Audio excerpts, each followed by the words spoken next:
Welcome to the Snooze You Lose podcast. I'm your host, Uncle Joe.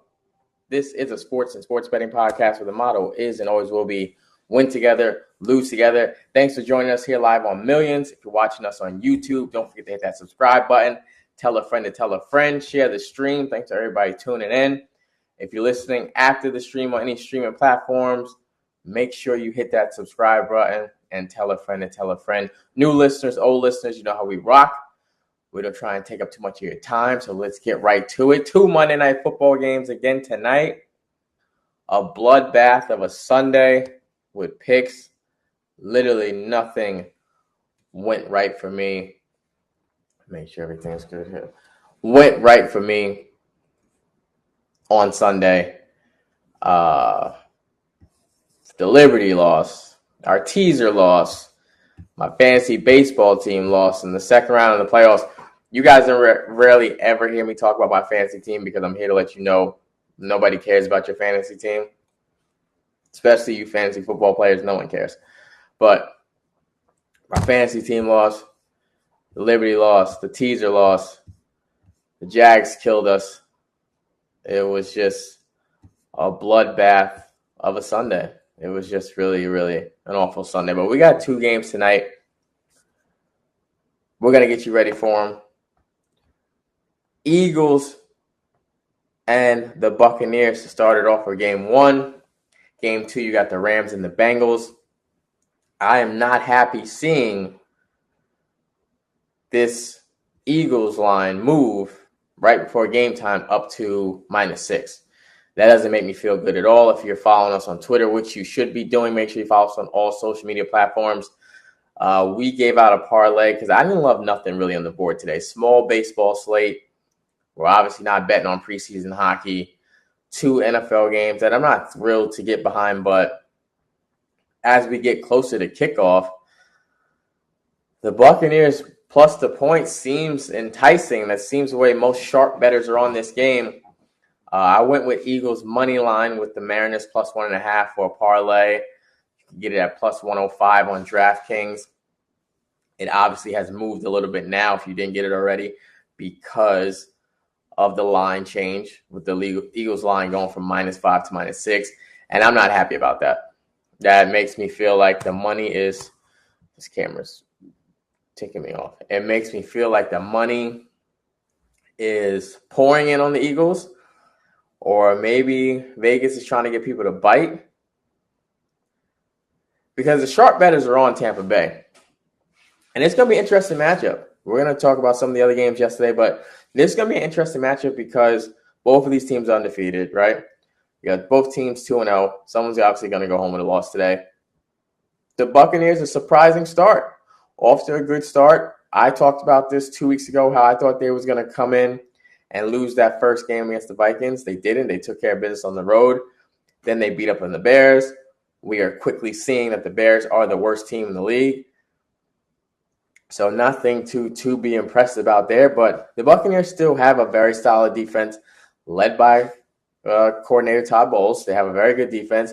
We know the Eagles play defense too. Their offense hasn't looked as explosive as it did last year. They haven't come out the gate just running through everybody so far.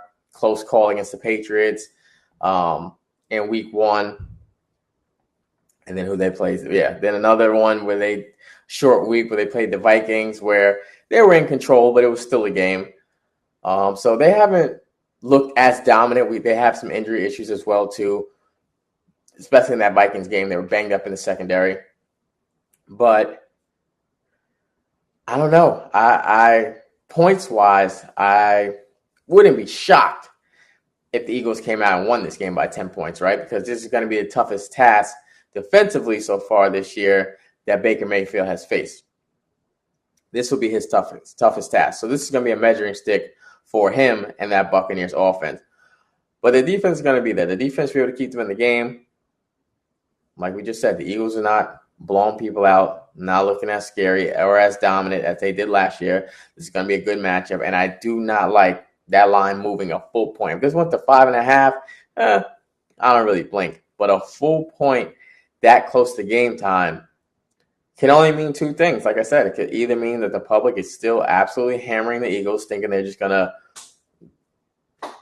beat the Buccaneers because it's Baker Mayfield, or Vegas messed up and they realized the +5 was too low.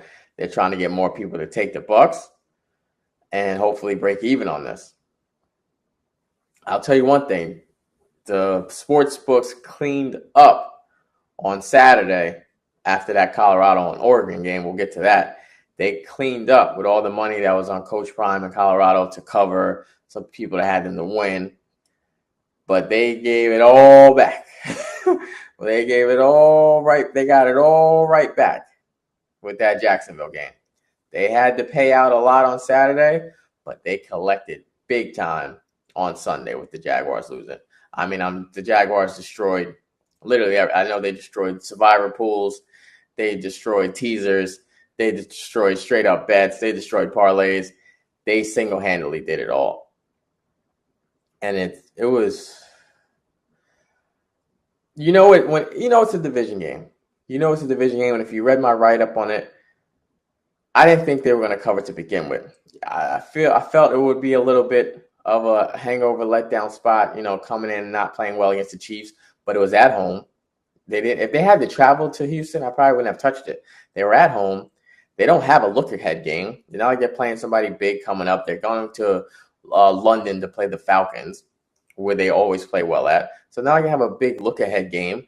They were at home, a division game, against, a team they split with last year that somehow plays them well, which why I thought they wouldn't cover the 8-9 point spread, but that they would win by a field goal at least. And to just get absolutely shellacked and give the Texans their first win in your building after losing to KC, your offense looking bad against the Chiefs, just not showing up, and then just committing turnovers in all facets of the game. Any way you can think of turning the ball over, they did it.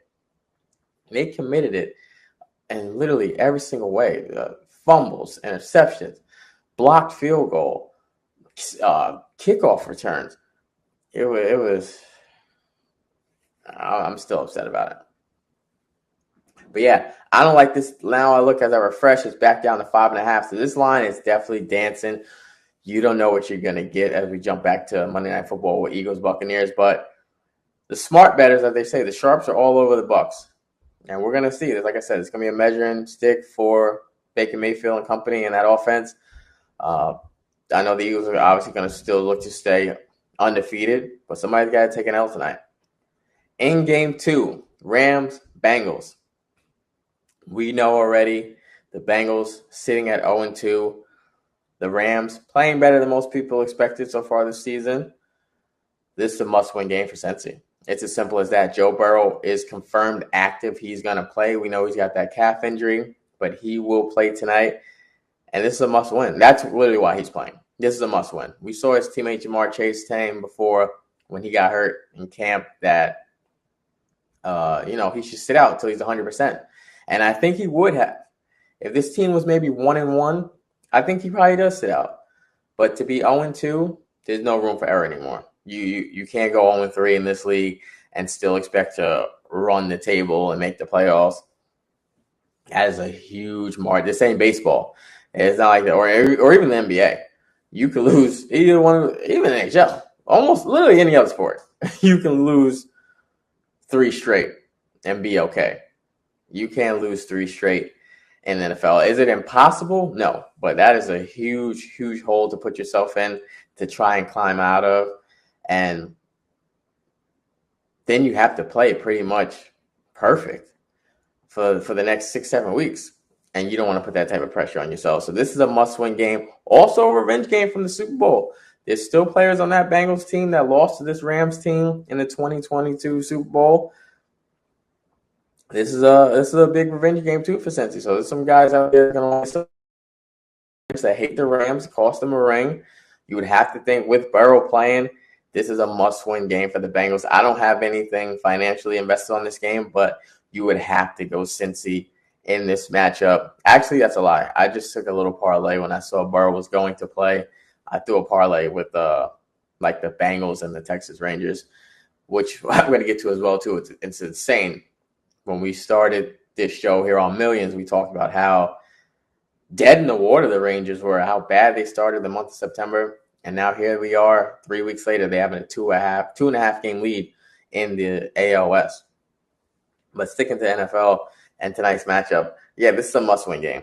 It's as simple as that. Cincinnati has to win this game. Whether they win by 3 or by 13, this is a must-win situation. They need this more than the Rams. This is desperation at home, Monday Night Football, which also did help. That helps also for Joe Burrow to play because it's an extra day of rest. This game might have been on Sunday. Maybe he does sit out, but he gets an extra day. And then next they will play. Let's take a look at the schedule here together. Then they'll play Sunday at Tennessee, a winnable game. And then definitely another winnable matchup. They will go and face the Cardinals. I know Cowboys fans don't want to hear that name though after what happened yesterday, but I'm not worried. I know we all love getting on the Cowboys and mocking them and Dallas. This is what they're gonna have. They're gonna have hiccups like this. Should it happen? Of course not. They're gonna have hiccups like this. I'm not worried about the Cowboys. The Cowboys are gonna be the Cowboys, and they're gonna lose in the playoffs. I'm not worried about them losing a trap game in week 2 against the Cardinals. They didn't care about. Well, they just found out their star cornerback is out for the year. 72 hours prior. I'm not worried about it. I'm not gonna beat up on the Cowboys too much because it don't matter. It don't matter. The Giants stink. They don't gotta worry about the Commanders. It's them in Philly. They'll still make the playoffs, and they'll lose them.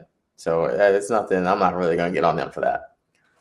Like I said, appreciate you guys joining us. We are not going to take up too much of your time. Share the stream, tell a friend and tell a friend. If you're watching on YouTube, hit that subscribe button. And of course, follow us on all social media platforms. Keeping it NFL, man, the Miami Dolphins, an absolute beating that they gave to the Denver Broncos, 70-20. Even their backups. You know, the Dolphins were nice about this. They were nice about this.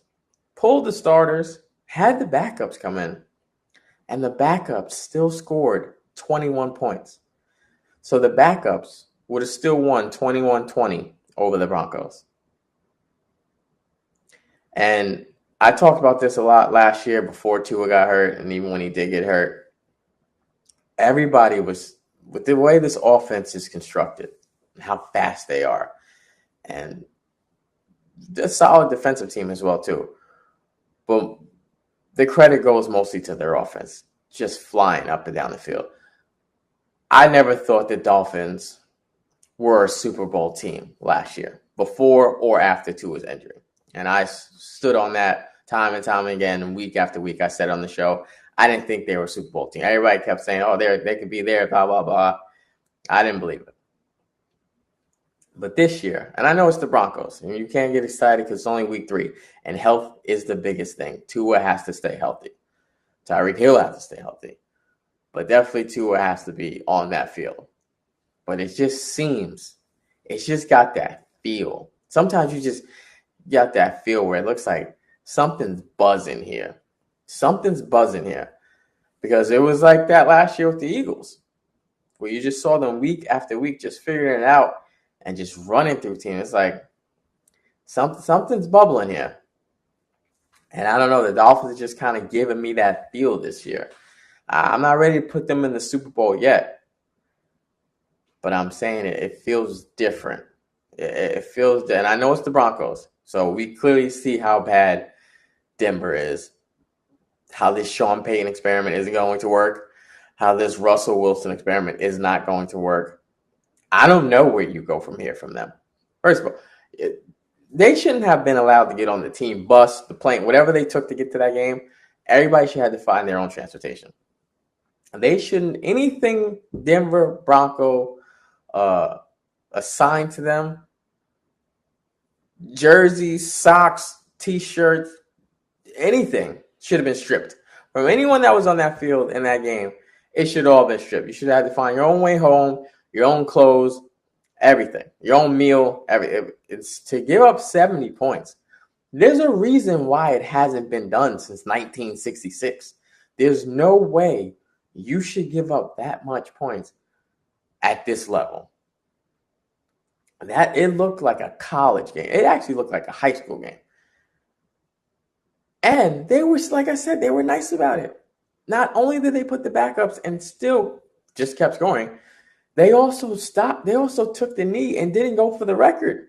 They could have broke the record with a field goal. The record's 72.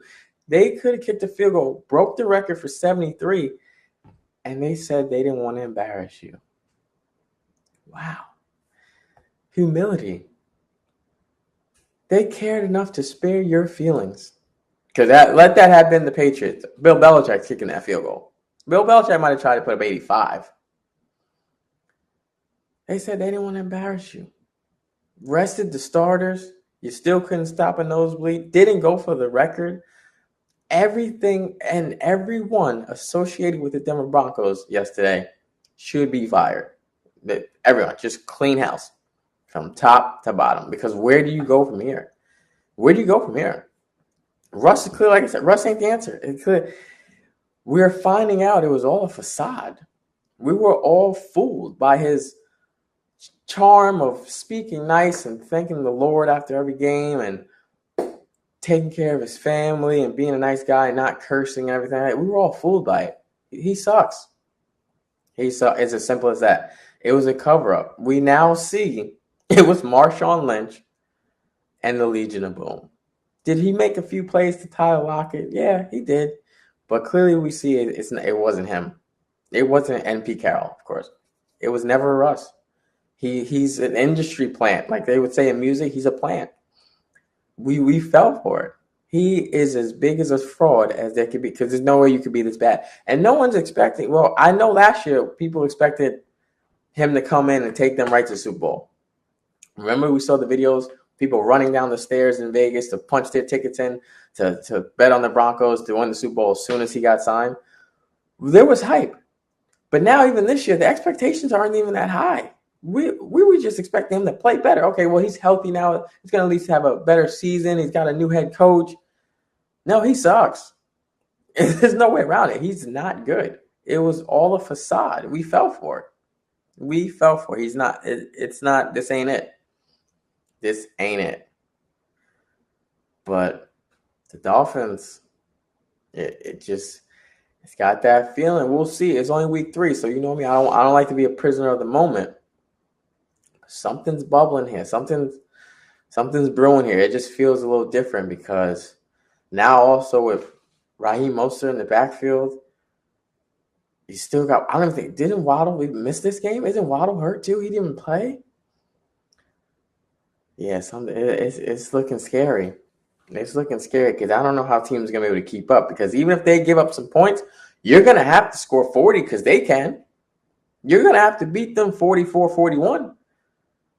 Because they're getting in the end zone. They're getting down the field almost anytime they want. Something's bubbling. Something is bubbling in Miami. This might be the time, but the hype train, choo, it might be pulling into the station. We know the Colts, Ravens. Ravens was part of our teaser yesterday. I'll say this. This Colts defense is still legit. You know, people ask me because they know me. I'm a Colts fan. They said, how many games you think you're going to win and blah, blah, blah. My expectations were very low. Before looking at the schedule, I said 4. After looking at the schedule, I said maybe 6. But I underestimated how good this I forgot. When you don't watch, when you take a step back, you don't watch as much because you know the team is playing for a draft pick. You forget there's dogs on that defense. There is dogs. And this defense is going to keep this team in games. They're not a joke. It was definitely a game the Ravens should have won. A bad pass interference missed call, and they definitely had opportunities. In overtime, a rare Justin Tucker missed field goal in regulation. The Colts defense got some dogs. They got some dogs. I got to put some respect on the name. They got some dogs. The Sunday night game, another one where I'm not gonna say we were fooled. We kind of knew what it was, but it's being exposed now on the major scale. Jimmy G is another one. He stinks. He stinks. He stinks. It was a facade. He was able to be covered up by Kyle Shanahan and the weapons on defense and the weapons on offense in San Francisco. He can't get it done. And once again, when I say these things too, I'm not telling these guys, Russell Wilson or Jimmy Garoppolo, I'm not telling they need to put up Peyton Manning numbers. Nobody's asking you to throw for 320 yards, 3 touchdowns. Nobody's asking for that. But these guys aren't even managing the game. You're just putting your team in holes. You're putting your team in a hole, keeping the defense on the field. He's bad. The Steelers defense is good. Yes. But there was times yesterday in that game where he had time in the pocket and just terrible decision making, just throwing the ball anywhere, scared to be in the pocket because of the pressure. He stinks. This Raiders team's not going to go anywhere either until there's a quarterback change. But the weapons are there, and we've already seen already. You know how quick the clicks are. Devontae Adams is not happy. He's not happy, and I don't feel too much sympathy because it's like I always say, you made your bed, you got to lay in it. You didn't have to leave the situation in Green Bay. You would have been better off with Jordan Love than Jimmy Garoppolo. So I don't really feel sympathy for you. But, yeah, Jimmy G stinks. He's another one. It ain't it. This ain't going to be it. It's not going to work.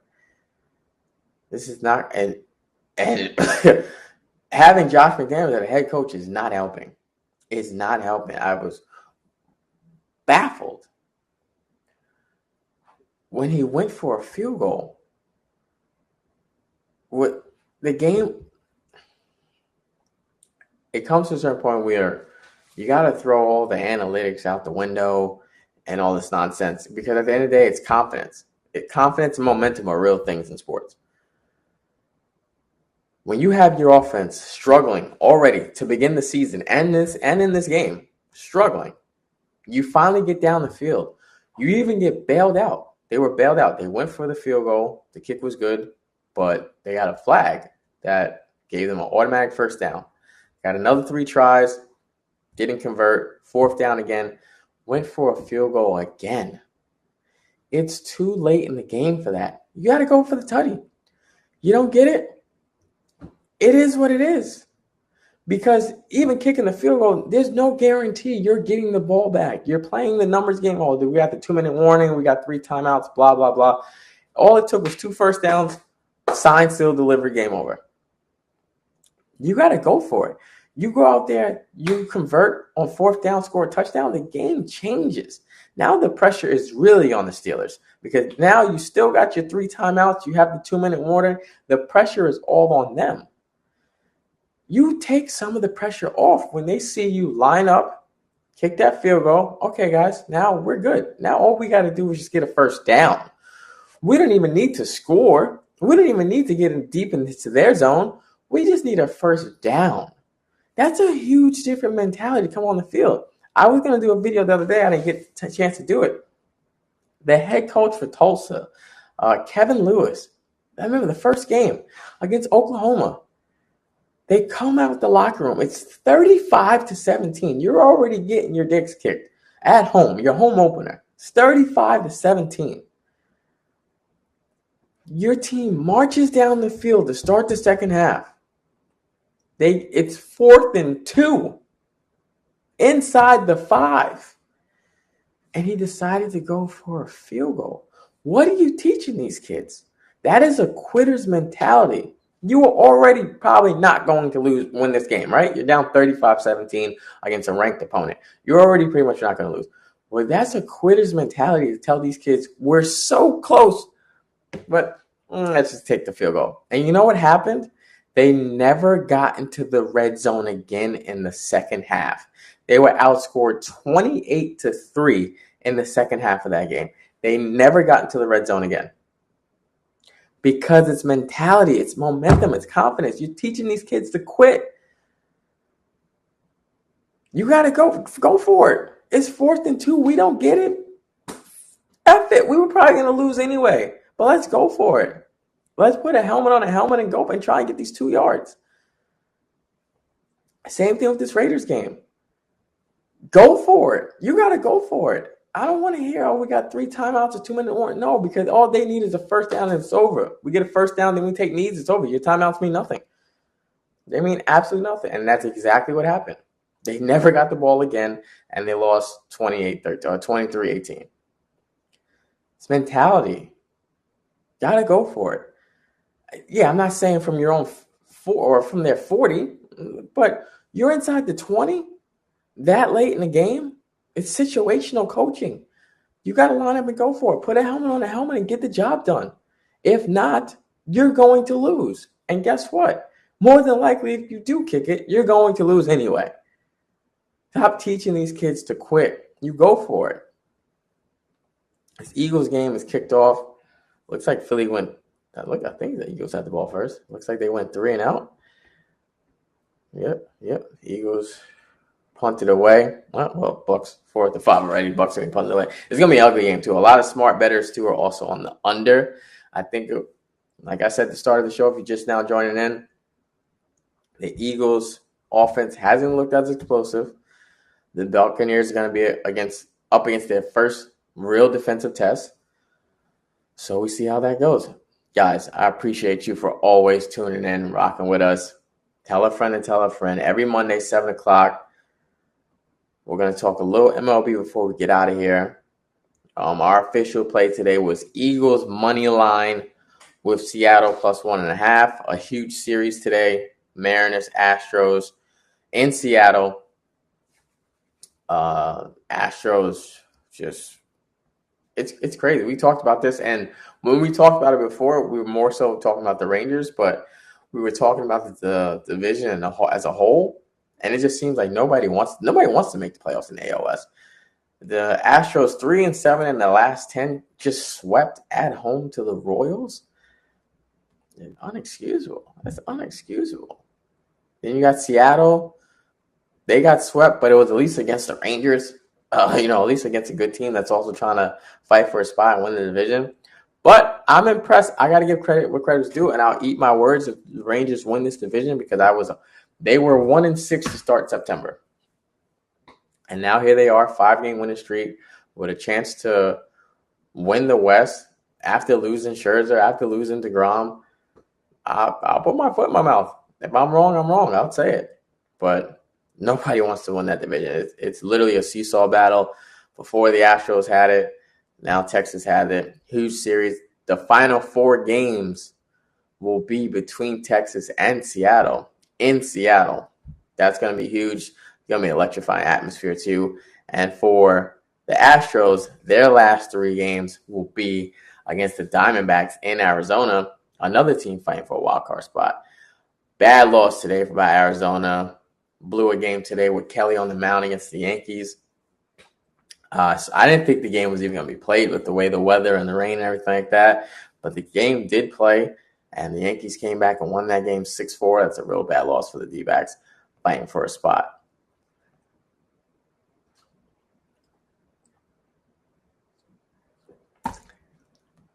But Colorado, Oregon, too.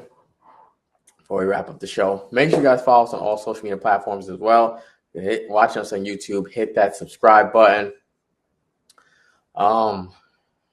Yeah, it's kind of weird. That's the only way I can really talk about this. It's kind of weird, like how much you see people root for people to lose. Like, it's weird. Like, I feel like I only saw that mostly in my life with Tom Brady.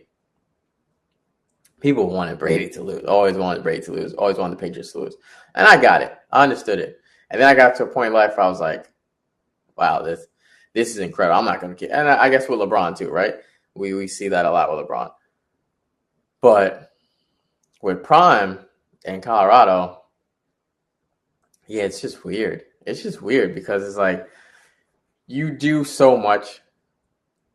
You turned around and helped one program. You left. You got called to sell out and everything for that. Now you're at another program where you've already probably made them more money than they've seen in a decade. Ticket prices are up, attendance is up. I'm sure soon the enrollment numbers are going to be up, right? What more can you do? But people just, they love it. They get a thrill of seeing someone fail. And the thing that confuses me is like, he's not failing. It's not a failure. They were 21-point underdogs. I thought it was insane for people to take when I first saw the line, right? The line was minus 17. And I was like, okay, yeah, Oregon's going to cover that. Then I saw it go up to 21. And I was like, I don't know. They're kind of spiking it. I'll probably leave it alone. We ended up going with the under. That was our official play on Saturday. We gave out the under, which did hit. And I knew with Travis being out, it was going to be tough for them to move the ball.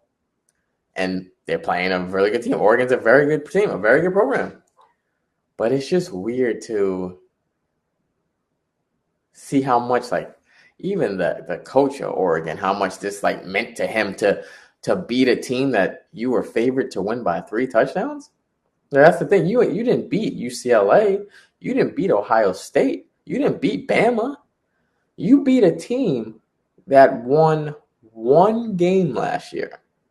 Like, that's what everybody keeps forgetting. Like, this is a rebuilding process. Yeah, Colorado was 3-0, but they won 1 game last year. Before the season started, the line for them over under in total wins for their whole schedule was 2.5. Vegas didn't have them winning 3 games for the year. For the year. They won 1 game last year. He's not failing. He's not failing. This is still a huge success. They got their butts kicked to a team that was supposed to kick their butts, that they had to play without one of their best two-way players, without one of their best defenders and best receivers. So I don't know why people are so like happy and they're like, oh yeah, Coach Prime and Colorado needed this to be humbled. Be humbled. They weren't expected to win. It wasn't like it was a heavyweight fight where they came in and got knocked out. It was a fight pretty much where it was a heavyweight boxer fighting a guy at Walmart, fighting a civilian.